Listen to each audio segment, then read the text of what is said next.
Alright, so my prediction came true. In my last video, I said that once the CPI numbers or the inflation report comes out this week, if it's above 8.6%, the stock market would finish the day in the red on Wednesday. And sure enough, it did. I'm a genius. Now, I'm totally not. I am not smart enough to outsmart the market. It's easy to see in hindsight because anytime economists give us their prediction, if it's anything above their prediction, which was 8.8%, chances are the market will go down that day. And sure enough, we got 9.1% instead. Another 40-year record high and another once-in-a-millennial lifetime event again. But what it means is that this meme template is running out of space to put inflation numbers down. In all seriousness, what it means is that it tells investors the worst is not behind us yet. So investors get scared for their jobs and the recession. They have less money to invest in the market because of inflation, so they sell off some of their stocks to raise some cash, and stocks go down in value. So that's the stock market this week. Pretty simple and straightforward. Now let's talk about crypto, because the worsening just got worse. We had another major crypto company declare bankruptcy. That company was Celsius. Now, if you've never heard of them, Celsius is a pretty big player in the crypto space. As of May this year, they reported their AUM, or assets under management, as roughly $12 billion. As of June, they reported 1.7 million customers. And last year, they raised $750 million in their Series B funding, valuing their company at $3.25 billion. But that's not the crazy part. The crazy part is that one of the entities that gave them money was Canada's Caisse de dépôt et placement du Québec. I probably mispronounced that, but that is Canada's second largest pension fund, which is unfortunate because a lot of Canadian retirees could potentially get hurt because that pension fund was investing in Celsius, because this week they declared Chapter 11 bankruptcy. If you look at their bankruptcy report, you could see they have over 100,000 creditors, which are all the people they owe money to. So in today's video, I want to talk about Celsius and the bankruptcy, I want to talk about inflation, I want to talk about the flippening of the US dollar, and then I want to talk about the once-in-a-lifetime historic event of the 100 basis point rate increase, which the Fed is now considering. So a lot to talk about. Let's get right into it.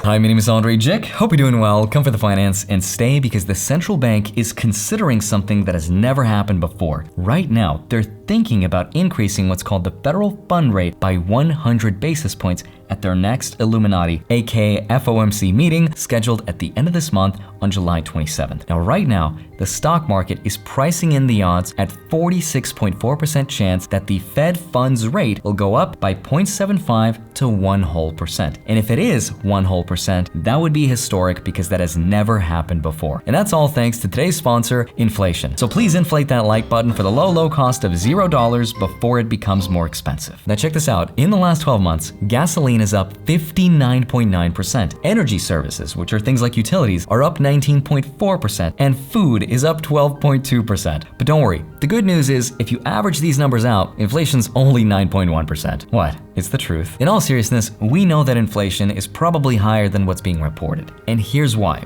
Here is the secret. Inflation can be measured using two different methods. The old way of measuring inflation was using something called the cost of goods index, or the COGI method. So for example, let's say we have these avocados right here, which cost 50 cents. Lenders are like, tell me more about these avocados. So let's say in 12 months, these avocados doubled in price to $1. So we could see that inflation in this case is 100%. We would then use this information and plug it into the CPI and calculate inflation. The new method, though, uses something called the cost of living index, which allows the government to substitute for the equivalent. So let's take another thing that's kind of the equivalent, which are dragon fruits, which are also delicious and something millennials also cannot afford. So let's say that these dragon fruits are $1. Well, let's say that at the end of the year, in 12 months, they went up to $1.25. This allows the government to substitute for the food or for the fruits section and say, well, see, inflation's not actually 100% because these avocados, it's actually 25% because of these dragon fruits. It allows the government to underreport the inflation based on what they pick are the equivalents. Now, it's also just a little more complicated than I explained because each category of living also has a different weight attached to it depending on how it compares to all the other expenses. Shelter, for example, makes up roughly 32% of the entire CPI. Energy, though, is closer to 7.5%. But as the cost of energy goes up, its weight can also affect the CPI. But that's how these numbers can be sort of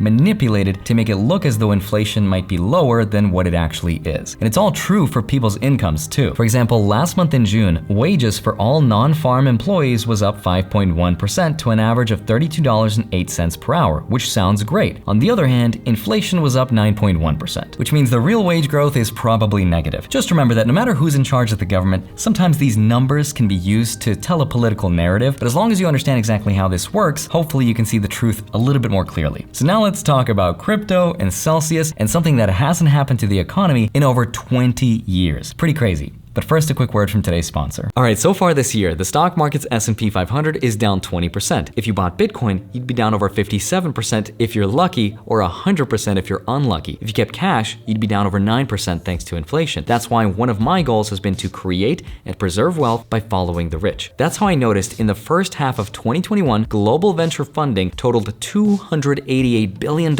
invested. Wall Street makes it easy for the rich to get richer by investing billions into startup companies each year. That allows their money to discover the Ubers and Googles of the world before they become billion-dollar companies. If we were to invest in those startups, we'd have to be accredited investors, and that means making $200,000 a year or more for 2 years, or have a net worth of $1 million. Unfortunately, that excludes 95% of the US population. That's how wealth is controlled and protected by the few. And that's where today's sponsor comes in, Sweater. Sweater is the first and only VC fund that's designed for everyone, regardless if you're accredited or not. You can invest in startups. And I believe in their mission so much that I personally invested my money into their company. Now, Sweater is a fully managed fund. That means the Sweater investment team invests money into venture-backable companies on our behalf. They handle the entire investment process for us while reporting back to their Sweater members in real time, all directly through their mobile app. I recently met with their founder, Jesse Randall, and I agree with their belief that venture capital shapes the future, and the right to shape that future belongs to everyone. So if you go to my link using sweatervc.co/Andrei, you can skip the line and start investing like the rich. I'm excited. I hope you'll join me. Thank you, Sweater, for sponsoring this portion of the video. Now let's get back to it. So early last month, Celsius froze all customer withdrawals, and they told people it was because of extreme market conditions. Of course, now we think it's either because they lent money to or borrowed money from Three Arrows Capital. And 3AC was supposed to be the responsible adult in the room who was conservative with people's money. But instead they were like, oh, 10 billion in customer deposits, you say? I think I'll split and double down. No insurance. I feel like that joke only made sense to Vegas people, but here's what happened. On page 28 of one of the court documents, here's what it says. Due to the lack of institutional lending available to crypto companies, the company took out collateralized term loans from a private lending platform. In simple speak, that means they ran out of ways to make money because companies stopped borrowing from Celsius, but they still had to pay their customers an 18% interest rate on their deposits. So what they did was they took out a private loan from another company and they put up their own collateral to do it. And then it says, in July 2021, when Celsius attempted to repay one of its loans, it was informed for the first time that the lender was unable to return the company's collateral on a timely basis, meaning after they paid off their loan to this private company, whoever they gave money to basically said, hey, we don't have your collateral anymore. It's kind of like putting your house up for collateral to get a home equity line of credit for a lower interest rate. And then imagine paying off your whole loan and the bank says, hey, yeah, we don't have your house. Yeah, we sold it already. So just this week, Vermont was one of the states to launch their private investigation into this, and according to them, they believe that allegedly Celsius is, quote, deeply insolvent, which means they probably don't have enough money to pay people back because they were also offering, quote,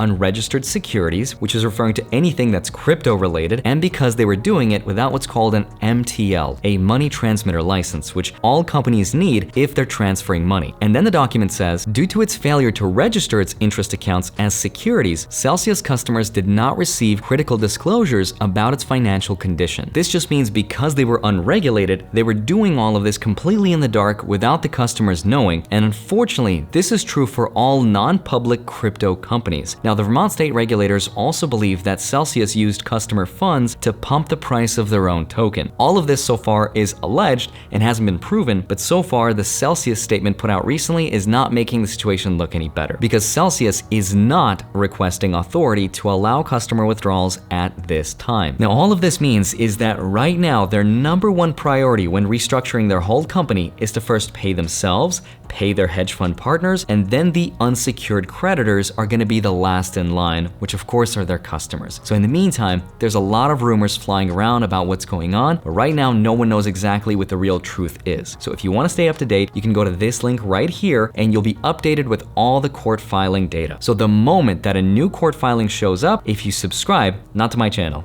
You can if you want. But to that page, they'll email you directly the moment a new court filing appears. So stay up to date with that. I'm optimistic that people will get their money back, but we'll see what happens. In the meantime, we've had something else happen to the economy that hasn't happened in the last 20 years, which is the flippening. The euro and the dollar just flipped for the first time in 20 years. You can see this on the DXY index, which shows that the dollar is now stronger than it's ever been before in the last 20 years. Now, $1 is equal to roughly €1. And that means it's time to pack your bags. Now's the time to travel. It's kind of a big deal. The reason why this is happening is because interest rates are going up. And anytime rates go up, the dollar gets stronger because investors from all over the world want to park their excess cash with the US dollar into things like treasury bonds to generate those sweet, sweet yields on their investments, which pretty much guarantee them a payout from the US government. This creates more demand for the US dollar. It makes the dollar stronger, but it's also a double-edged sword. On one hand, it's a good thing for us as consumers because it makes things like these delicious European biscuits cheaper to buy. These are my favorite cookies. Have you ever tried these? Seriously, if you haven't, you owe it to yourself. They have different flavors like orange, my personal favorite raspberry. So if there's anything you've ever taken away from my videos, let it be these cookies. Sorry for the rant.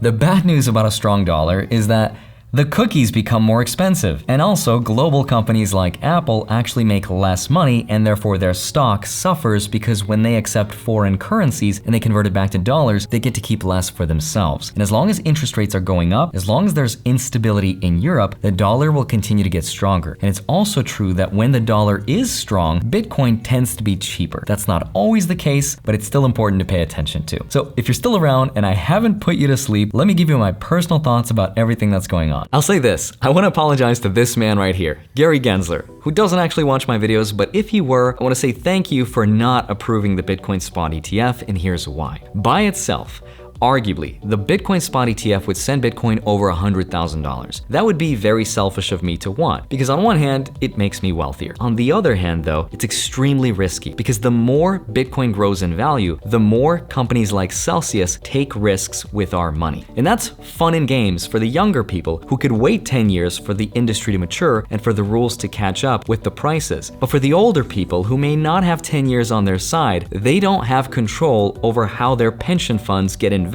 into such volatile assets. So until the SEC and CFTC and other branches of the government step in to regulate these companies first, maybe it's not such a good idea for now to approve a Bitcoin spot ETF and to allow it to grow to hundreds of thousands of dollars when we are not paying attention to what these companies are doing. So from that perspective, I totally get it, and I'll be patient for the Bitcoin ETF, because if there's one thing I learned this year is that even though I believe in Bitcoin, even though Bitcoin did nothing wrong, it's the mere fact that these companies can exist with zero transparency, with no accountability, and potentially no consequence that's extremely risky and not worth it to some people. That's why the old saying is, manage your risk accordingly. That's why even though personally I stand to lose potentially multiple six figures, which is a lot, and it hurts, it's not fun, that still represents roughly 10% of my current net worth. So yes, it's a lot, but I'm young, and hopefully I can recover that because I have time on my side. But that's why the lesson is, manage your risk accordingly, don't invest more than you're willing to lose, but the ultimate lesson is, not your keys,